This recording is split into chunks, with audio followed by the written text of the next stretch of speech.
Naging emosyonal ang kontratistang si Sara Diskaya na arestuhin kagabi kasunod ng pag-issue ng arrest warrant sa kanya kaugnay sa Ghost Flood Control Project sa Davao Occidental. Balita hatid ni Joseph Moro.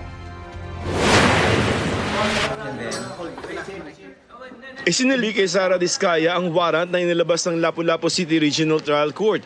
Si Diskaya ay nasa kustodiya ng NBI. Kitang naging emosyonal siya. Happy, yes. Ma'am, sandali lang po. Sandali lang po, ma'am. Binasahan siya ng kanyang karapatan. May karapatan po kayong manahimik. Ano man Pinagsuot ng dilaw na t-shirt ang detainee pero hindi na pinusasan. Sumailalim din siya sa check-up. Ibiniyahe si Diskaya pumunta sa Bureau of Corrections sa Muntinlupa. Isinilbi na rin ang arrest warrant sa presidente ng St. Timothy Construction na si Maria Roma Rimando na naharap sa parehong kaso. Nagkatotoong ipinangako ng Pangulo noong nakaraang buwan. Wala silang Merry Christmas.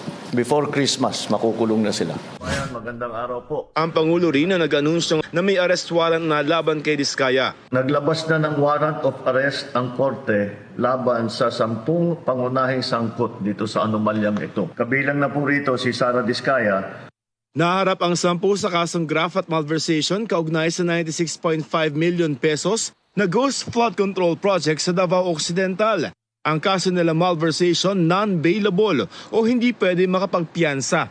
Bukod dito, may 8 opisyal pa ng DPWH ang nagpahayag na kagustuhan nilang sumuko.